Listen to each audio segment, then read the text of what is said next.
ஒரு அழகான காட்டில் முட்டாள்தனமாக நடக்கும் ஒரு சின்ன முயல் வாழ்ந்து கொண்டிருந்தது. அந்த முயலின் பெயர் முத்து. முத்து எப்போதும் வேலை செய்யாமல் விளையாடிக் கொண்டே இருக்கும். மற்ற விலங்குகள் எல்லாம் உணவு சேகரிக்கும் போது அது சிரித்துக் கொண்டே இருந்தது. ஒரு நாள் அணில் சொன்னது, முத்து, இப்போ வேலை செய்யவில்லை என்றால் நாளை உனக்கு சாப்பாடு கிடைக்காது.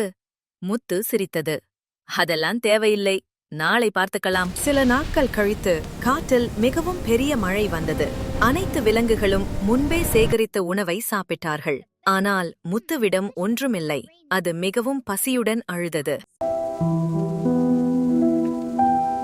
அப்போது அணிலும் ஆமையும் சேர்ந்து வந்தார்கள். அணில், நாங்கள் சொன்னதை நினைவிருக்கிறதா? முத்து வெட்கப்பட்டு சொன்னது.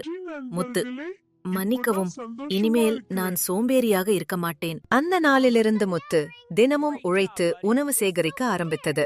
அது காட்டில் மிகவும் பொறுப்பான முயலாக மாறியது. இன்று உழைத்தால் நாளை பசி இருக்காது.